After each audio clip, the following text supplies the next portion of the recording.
Bienvenidos, bienvenidas. Fijaos, estoy aquí en esta bañera que antaño, hace un par de meses, estuvo ocupada con un montón de plantas y bueno, fijaos cómo está ahora. Siempre decimos que una bañera es un buen sitio para hacer un mini huerto donde aprovechar muchísimo el espacio y poder disfrutar de manera constante de verduras, hortalizas, de hierbas aromáticas, como bueno, esta planta de orégano preciosa que tenemos aquí, o esta planta de habas, fijaos que ya está luciendo sus florecillas blancas, está trayendo un montón de polinizadores. Bueno, y con una planta como esta podemos tener una cosecha bastante interesante. Pero lo que yo quiero contaros y lo que es realmente interesante es lo que está pasando aquí, fijaos. Estas plantitas que estáis viendo son plantas de tomate. Os habrá pasado alguna vez, ¿no?, que han germinado de pronto una serie de plantas de manera muy curiosa y no sabéis de dónde han venido. Probablemente vengan de un tomate que yo sé que hubo aquí hace poco tiempo, un tomate en concreto tipo bola, muy rico, con unas vetas de color verde, una variedad muy antigua, que supongo que al caer un tomate pues se provocó de alguna manera esta germinación. Hay plantas curiosamente en la huerta que tienen esa capacidad de resembrarse, como decimos nosotros, de crecer por ellas mismas a partir de un fruto que ha caído. Otras no tanto, pero curiosamente el tomate y su familia, las solanáceas, es capaz de hacerlo. También, por ejemplo, el girasol. Fijaos estas plantitas de girasol, porque aquí hubo asociado con tomate algunas plantas de girasol para atraer polinizadores. Y aquí, si veis, está incluso en esta plantita la pipa pegada todavía, está agarrada al cotiledón, a las hojas falsas que llamamos nosotros, y dentro de poco sale otra plantita.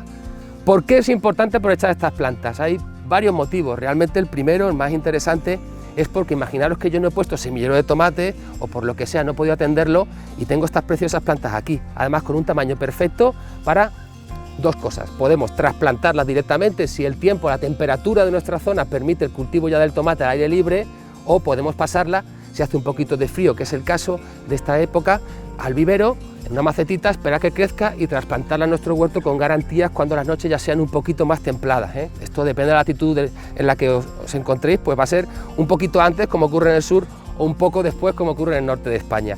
Vamos a coger en concreto esta plantita que estáis viendo de tomate, de esta variedad de tipo bola, tomate tigre de bola, le llamamos nosotros, una variedad muy antigua, tradicional de nuestra zona, y lo que vamos a hacer es sacarla, repicarla, que es como se llama en agronomía, es la palabra que usamos, a una maceta, y de ahí cuando pase el tiempo y tenga un tamañito, empieza a echar sus primeras flores, la pasaremos al suelo.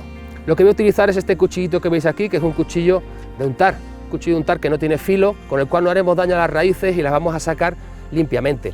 ¿Qué pasa aquí? Que podemos sacar la planta con las raíces colgando, con lo que se dice raíz desnuda, o intentar hacer un pequeño cepellón, una porción de tierra en la cual están las raíces, y así se van a mantener un poquito más húmedas y no van a sufrir el trauma que suelen sufrir las plantas cuando hacemos esto con ellas. Cuidado, que esto siempre pagan un precio. Vamos a coger con el cuchillo y vamos a cortar un poquito de esta manera.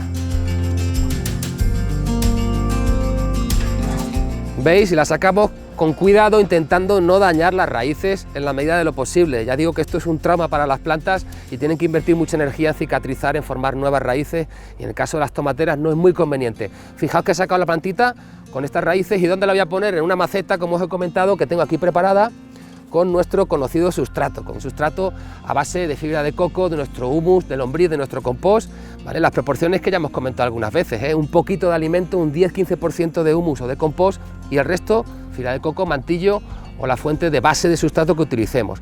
Fijaos, voy a poner aquí la macetita y lo que voy a intentar es hacer un agujero y simplemente enterrar nuestra planta. Cuando esto ocurre con cepellón no hay ningún problema, es muy sencillo, ¿vale? Hacemos así con la mano,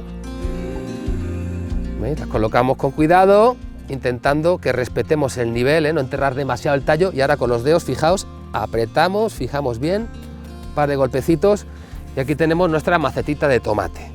¿Por qué digo esto de dejarla en maceta? Bueno, esto siempre recordar es cuando haga frío todavía, si no, directamente esta planta podríamos ya ponerla en su lugar de asiento definitivo, donde ya vamos a cosechar los primeros tomates, es decir, terreno preparado, fertilizado correctamente, pero como todavía hace un poquito de frío, os pasará a los compañeros y compañeras del norte de España, por lo suyo es que pasen un tiempo en vivero y alcancen un tamaño tampoco demasiado, no podemos envejecer nuestras plantas en vivero, sino que tenemos que darle un tiempo justo para poder ponerla cuando así lo permitan las condiciones atmosféricas. Acompañarme y despedimos en el vivero. Bien, pues estamos en el vivero y vamos a colocar nuestra tomatera a regar. ¿Cómo la regamos? Bueno, aquí tengo unas bandejas donde veis que hay un poquito de agua, colocamos nuestra maceta y por capilaridad irá absorbiendo agua sin ningún problema. También podemos regarla por arriba, pero con mucho cuidado de no mojar las hojas, que ya empieza a hacer calorcito aquí dentro y es un ambiente propicio para el desarrollo de enfermedades debidas a hongos, a bacterias, así que mi consejo es siempre intentar no mojar la planta, mojar la tierra con cuidadito, pero no la planta. Fijaos lo que tengo al lado, una bandeja, un semillero de tomateras que ha sido sembrado en pleno invierno. La ventaja de las plantas espontáneas como esta tomatera que ha salido por sí sola, bueno, pues que han germinado en condiciones bastante adversas por sí mismas y en el sitio que les ha dado la gana. Por eso hay que valorarlas porque suelen ser plantas curiosamente bastante más duras que las mismas sembradas en un lugar abrigado y protegido como puede ser este vivero. Pero fijaos ya el tamañito que tienen, En breve, en un par de semanas, cuando, como digo, las temperaturas sean buenas, ya podremos poner nuestros tomates, nuestros calabacines, siempre y cuando no quede riesgo de heladas, que es lo que ocurre en algunas zonas del norte. Bueno, pues ya está, espero haberos ofrecido consejos interesantes sobre las plantas espontáneas y como siempre, nos vemos en el próximo vídeo.